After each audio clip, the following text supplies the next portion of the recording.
எல்லோருக்கும் வணக்கம். இன்னைக்கு சில மிகப்பெரிய செய்திகளை கொண்டு வந்திருக்காங்க நண்பர்களே. அதில் முதல் மிகப்பெரிய செய்தி என்ன அப்படின்னு பார்த்தீங்கன்னா, ஃபர்ஸ்ட் இந்த ஹிந்துஸ்தான் யூனிலிவர் அப்படின்ற ஷேர் என்ன பண்ணுது கடந்த 2-3 வருடங்களாக பார்த்தீங்கன்னா, ஒரு நல்ல லோ ரேட்லேருந்து திடீர்னு ஒரு 40% ஏறிடுவான். அப்புறம் இறங்கினதுக்கப்புறம் மறுபடியும் ஒரு லோ ரேட்லேருந்து மறுபடியும் ஒரு 40% ஏறிடுவான். இந்த மாதிரி வேலையை தான் கடந்த சில வருடங்களாக பண்ணிட்டு சமீபத்தில் மிகப்பெரிய வீழ்ச்சி. இப்படி வீழ்ச்சி ஆனதுக்கப்புறம் ஏதாவது ஒரு பாசிட்டிவ் நியூஸ் வராதா? மார்க்கெட் மேல் நோக்கி ஏறி வந்துட்டான், பட் இன்னும் இந்த ஹிந்துஸ்தான் யூனிலிவர் ஏறி வராமல் இருக்கு. அப்போ இவனுடைய ட்ரிகர் வந்து Q3 ரிசல்ட் அப்படின்றது அடுத்து வரக்கூடிய வாரங்களில் வரும். ப்ளஸ் அடிஷ்னலாக இப்போ என்ன ஒரு செய்தி போகுது அப்படின்னா, ஒரு மிகப்பெரிய செய்தி.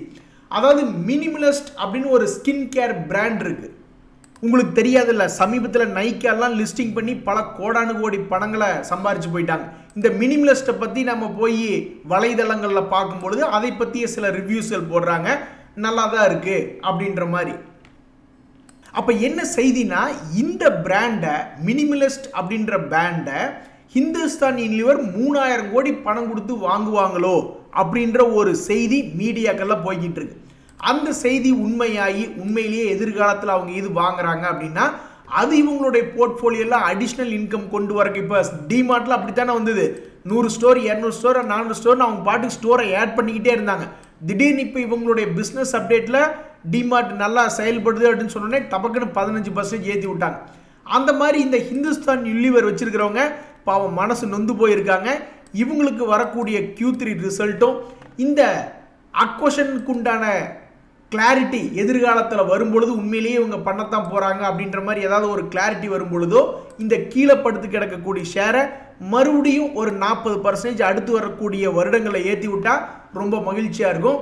ஸோ அடுத்த வாரத்தில் மிகப்பெரிய ஷேர் ஹிந்துஸ்தான் யூனிலிவர் அப்படின்றது சாதாரண ஷேரில் பெரிய ஷேர். அந்த ஷேரில் வந்திருக்கக்கூடிய செய்தி அடுத்த வாரத்தில் முக்கியமாக பார்க்கப்படுகிறது. நண்பர்களே, ரொம்பவுமே முக்கியமான விஷயம். நீங்கள் லட்சத்தில் கோடியில் சம்பாரித்து கொடிகட்டி பறந்தாலும் உங்கள்கிட்ட இருந்து பணத்தை ஏமாற்றி உங்கள்கிட்ட இருக்கக்கூடிய பணத்தை எடுத்துட்டாங்கன்னா அப்புறம் உங்களால் ஒன்றும் பண்ண முடியாது. இப்போ சமீபத்தில் வந்து ஜம்ப்டு டெபாசிட் அப்படின்னு ஒரு திருட்டு சம்பவம் நடக்குது. அதாவது UPI டிரான்சாக்ஷன் நிறைய பேர் பண்ணிக்கிட்டு இருப்பீங்க, அந்த UPI ஆப் இதெல்லாம் வச்சுருப்பீங்க. யாராவது ஒருத்தர் வந்து உங்களுக்கு திடீர்னு உங்களுடைய பேங்க் அக்கௌண்ட்டில் ஒரு 5000 ரூபாயோ 500 ரூபாயோ ஏதோ ஒரு அமௌண்ட்டு போடுறாங்கன்னு வச்சிங்களேன். திருடனுக்கு தான் போடுறாங்க, வேணுக்குன்னே போடுறாங்க. உடனே நீங்கள் ஆர்வ மிகுதியில் யாராவன் நம்மளுக்கு போய் ஒரு 5000 ரூபா போட்டிருக்கானே, பரவாயில்லையே, நம்ம எதிர்பார்க்கவே இல்லை, எவனோ ஒருத்தர் பணத்தை போட்டிருக்கானேன்னு உடனே நீங்கள் அப்ளிகேஷனை ஓப்பன் பண்ணுவீங்க. நீங்கள் ஓப்பன் பண்ணும்பொழுது அந்த அப்ளிகேஷன் ஓப்பன் பண்ணுறதுக்கு ஒரு பின் நம்பர் அப்படின்றது என்ட்ரு பண்ணணும். ஆனால் நீங்கள் அந்த பின் என்ட்ரு பண்ணுறது வந்து அந்த அப்ளிகேஷன் ஓப்பன் பண்ணுறதுக்காக நீங்கள் என்ட்ரு பண்ணுறீங்க. ஆனால் இந்த பணத்தை போடுறவனு என்ன பண்ணுறானுங்கன்னா, 5000 ரூபா பணத்தை உங்கள் பேங்க் அக்கௌண்ட்டில் போட்டுட்டு சாரி நான் தெரியாமல் போட்டேன் அப்படின்னு சொல்லி அவங்க வித்ட்ராவல் ரெக்வஸ்ட் கொடுக்குறாங்க. அப்படி கொடுக்கும்பொழுது அதே 5000 ரூபா தானே கொடுக்கணும், ஆனால் அவனுக்கு 10,000 அல்லது 1,00,000 அப்படின்னு கொடுத்து வச்சிடறானு. அப்போ நீங்கள் பின் நம்பர் போட்டு அப்ளிகேஷன் லாகின் பண்ணி உள்ளே போகும் பொழுது நீங்கள் லாகின்க்குன்னு நினச்சி அந்த பின் நம்பர் போடுறீங்க. ஆனால் நீங்கள் அந்த அவனே பணத்தை போட்டுட்டு அவனே வித்ட்ராவல் ரெக்வஸ்ட் அதை விட அதிகமாக கேட்குறான். அப்போ நீங்கள் பின் போடும் பொழுது அந்த வித்ட்ராவல் ரெக்வஸ்ட்டை அப்ரூவ் பண்ண மாதிரி ஆயிடுது. உடனே அந்த 10,000 ரூபா அவனுக்கு போயிடுது. எப்படியெல்லாம் நூதனமாக திருடுறாங்க பாருங்க. ஸோ முதல்ல யார் உங்கள் அக்கௌண்ட்டில் பணம் போட்டாலும் இது நமக்கு இல்லை எவனோ தெரியத்தனமாக போட்டிருக்கான், எதாக இருந்தாலும் ஒரு அரை மணி நேரம் கழித்து பார்ப்போம், எதாக இருந்தாலும் பேங்க்குக்காரன் நம்மளை கூப்பிட்டு பேசட்டும் அல்லது பேங்க்கில் நம்மளே போய் வெரிஃபிகேஷன் பண்ணிக்கலாம் அப்படின்ற மாதிரி தான் இருக்கணும். இல்லைன்னா மோசடியில் நீங்கள் சம்பாரித்து வச்சதெல்லாம் அப்புறம் கும்பா பாடிட்டு போயிடும். நண்பர்களே, இப்போ ஒரு மிகப்பெரிய விஷயம் பேச போகிறோம். இது வந்து உங்களுடைய போர்ட்ஃபோலியோவை அடுத்த 3 மாதத்துக்குள்ளே கிட்டத்தட்ட 30 to 40% இம்பேக்ட் பண்ணுறதுக்கு வாய்ப்பு இருக்குது. உங்களுக்கு தெரியாதில்ல, பி என்று எழுத்துக்கொண்ட பார்ட்டி தான், பொலிட்டிக்கல் பார்ட்டி தான் சென்டரில் கவர்மெண்ட்டை திருப்பி அமைச்சிருக்காங்க. அப்போ அவங்க என்ன பண்ணிக்கிட்டு இருக்காங்க, இனி என்ன 2025 பட்ஜெட்டில் என்ன பண்ணுவாங்கன்னு ஒரு இடம் யோசிச்சு பார்க்கும் பொழுது பார்ட்டி மாறல. கவர்மெண்ட் ஃபார்ம் பண்ணும் பொழுது பார்ட்டி மாறலை அப்படின்றதுனால அவங்க ஏற்கனவே defence, railway, infra, construction, space, renewable எனர்ஜிஸில் செலவு பண்ணுறதுக்கு ரெடியாக இருந்தாங்க, செலவு பண்ணிக்கிட்டு இருக்காங்க. அது போக மறுபடியும் புதுசாக செமிகண்டக்டர்லாம் சேர்ந்துக்குச்சு. அப்போ இதே தான் மறுபடியும் பட்ஜெட்டில் இதுகளை பற்றி பேச போகிறாங்களா அப்படின்றது ஒரு கேள்வி. அப்படி பேசினாங்கன்னா இது போன்ற துறைகள்லாம் 30-40% ஏறக்கு வாய்ப்பு இருக்குது. இந்த சமயத்தில் நீங்கள் இன்னொன்னையும் மனசில் நினச்சிக்கணும், இதே துறைகளை தான் ஃபர்ஸ்ட் இதே பார்ட்டி தான் ஃபோக்கஸ் பண்ணியிருந்தாங்க அவங்களுடைய ப்ரீவியஸ் கவர்மெண்ட்டில். அப்போ வந்து என்னாச்சுன்னா இந்த பங்குகள்லாம் 100%, 200%, 400% எல்லாம் ஏறி போச்சு. இப்போ லேட்டஸ்ட் பட்ஜெட் 2024 கடைசி அவங்க ஜெயிச்சதுக்கப்புறம் வந்த ஃபுல் இயர் பட்ஜெட்டில் இதுகளை பற்றி அதிகமாக பேசல.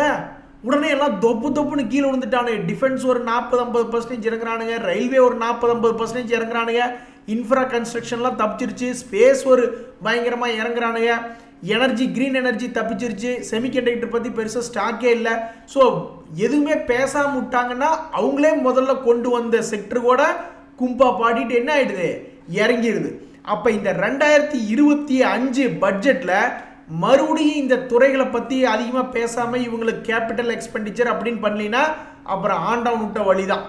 அதே சமயம் ஏதாவது ஒன்று பேசினாங்கன்னா ஒரு 30-40% ப்ளஸ்ஸோ அல்லது மைனஸோ ஏதாவது ஒரு சைடில் இம்பேக்ட் இருக்குமா அப்படின்றது மிகப்பெரிய கேள்வியாக. பட்ஜெட் ஃபோக்கஸ் 2025 என்னமோ தூரமாக இருக்கிற மாதிரி இருக்கும், கிடையாது. February 1 budget.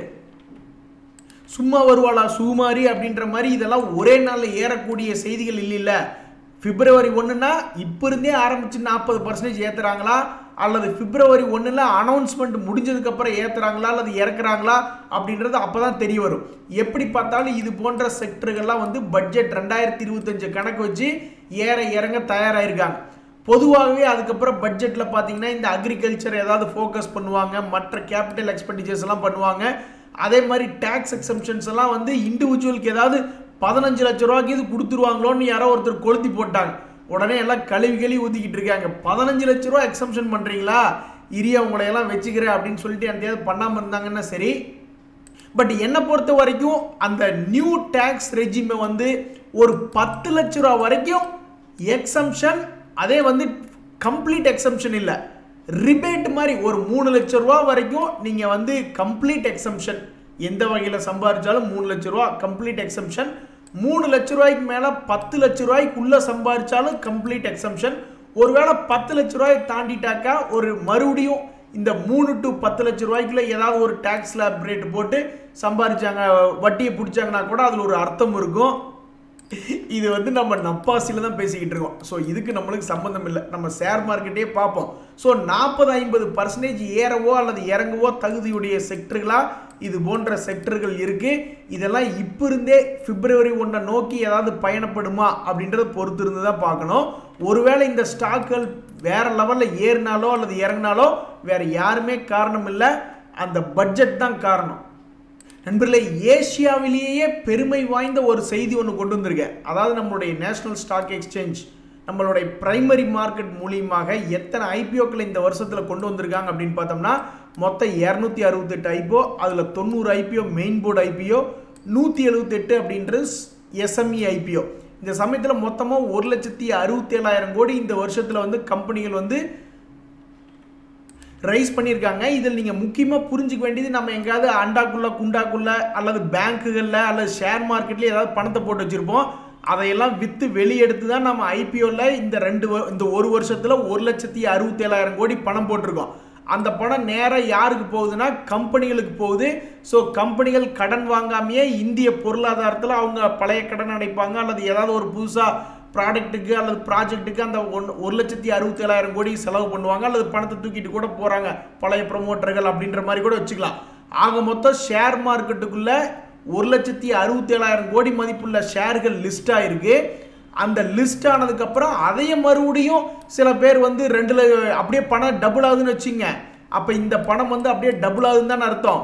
டபுள் ஆனதுக்கப்புறம் மறுபடியும் அதில் ஒரு 3 லட்சம் கோடி வந்து ஒருத்தர் வாங்குறாரு அப்படின்னா ஷேர் மார்க்கெட்டுக்குள்ளே புழக்கத்தில் விடுறாரு.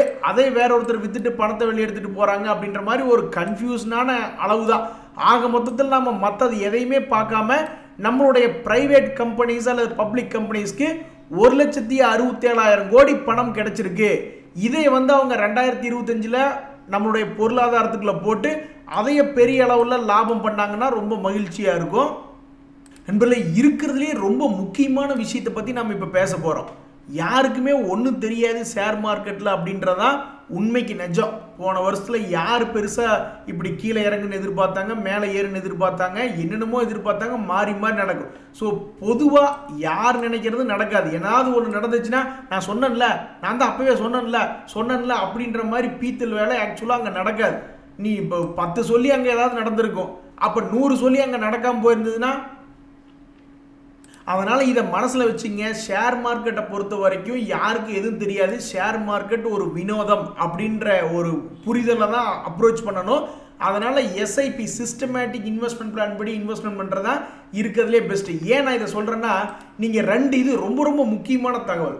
அதாவது நீங்கள் நிஃப்டி 50 இண்டெக்ஸ் எடுத்துங்க, அதே மாதிரி நிஃப்டி ஸ்மால் கேப் 50 இண்டெக்ஸ் எடுத்துக்குவோம். இருக்கிறதுலே ஒரு பெரிய இண்டெக்ஸு, அப்புறம் ஒரு சுமாரான வளரும் பருவத்தில் உள்ள கம்பெனிகளோட இண்டெக்ஸ் அப்படின்னு எடுத்துட்டோம்னா, இந்த 50 கம்பெனி இப்போ மார்க்கெட் மேல் நோக்கி ஏறி வந்திருக்கு.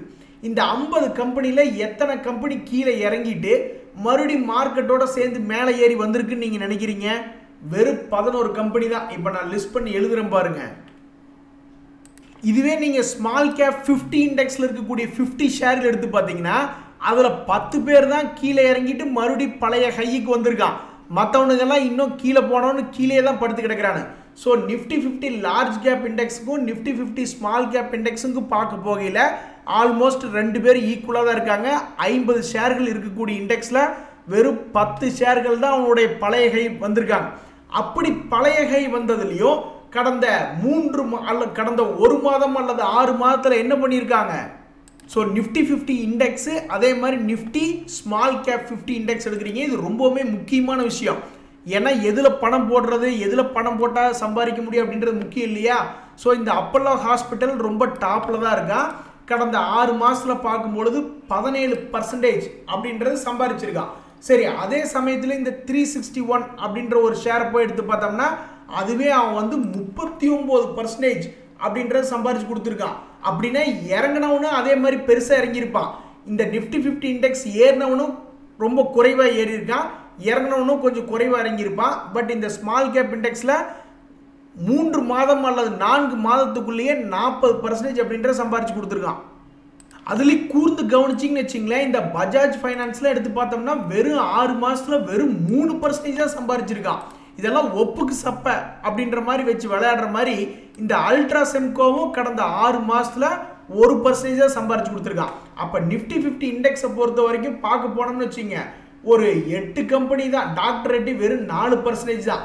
அப்போ கிட்டத்தட்ட 8 கம்பெனிஸ் தான் கீழே உளுந்து மறுபடியும் அவங்களுடைய பழைய ஹைக்கு மேலே கடந்த 6 மாதத்தில் மேல் நோக்கி ஏறி வந்திருக்காங்க.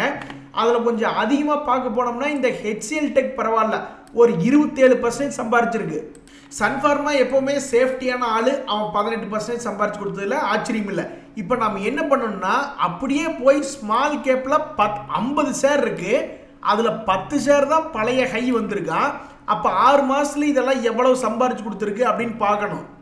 இந்த தகவலை பார்த்தா தலையே சுத்துது. இந்த ரெடிங்டன், ஜென்சர் டெக் இந்த 2 தான் மிக மிக குறைவான, இந்த நாராயண ஹிருதாலையும் சேர்த்திக்கலாம். இந்த 3 ஸ்டாக்குகள் மட்டும்தான் ரொம்பவும் குறைவான வருமானமாக, சும்மா 5%, 10% அல்லது ஃப்ளாட் அப்படின்னு கடந்த 6 மாதத்தில் இருக்குது. மற்றவங்க எவனை போய் எடுத்து பார்த்தாலும் இந்த 361 எடுத்தால் 39%, அதே மாதிரி இந்த ரேடிகா கைத்தான் எடுத்தால் 49%, கேம்ஸ் எடுத்தால் 36%, சிடிஎஸ்ல எடுத்தால் 55%, லாரஸ்ல 34%, Appar industries 26%, blue star 45%, games 36%, அதே மாதிரி இந்த ரேடிகா கைத்தான் 50%. இதில் இருக்கக்கூடிய மொத்தம் 50 ஷேர் தான். 50 ஷேரில் இந்த ஸ்மால் கேப் ஒரு 7 ஷேர் தான் பழைய ஹையை வந்து தொட்டிருக்கா.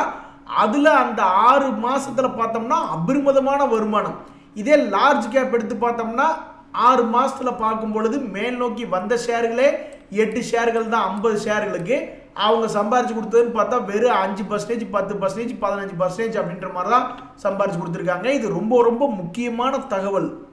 அப்படின்னு நம்ம இதிலிருந்து என்ன தெரிஞ்சுக்கலாம்னா, காசுக்கேற்ற தோசை, ரிஸ்க்குக்கேற்ற ரிவார்டு அப்படிங்கிற மாதிரி. எனக்கு இந்த வம்பே வேண்டாம்ப்பா, காசுக்கேற்ற தோசை கொடுத்தா என்ன, பூசை கொடுத்தா என்ன, எனக்கு வம்பே வேண்டாம், நான் இண்டெக்ஸ் வழியாக போகிறேன் அப்படின்னா, கடந்த லோவில் இருந்து நிஃப்டி 6% மேல் நோக்கி ஏறி வந்து கீழே விழுந்தா, அதே சமயம் ஸ்மால் கேப் இண்டெக்ஸ் என்பது கரெக்டாக ஒரு லோ ரேட்ல இருந்து மார்க்கெட் திரும்பி மேல் நோக்கி ஏறி வந்தப்ப 13% மேல் நோக்கி ஏறி இருக்கா, அதுக்கப்புறம் கீழே விழுந்திருக்கா.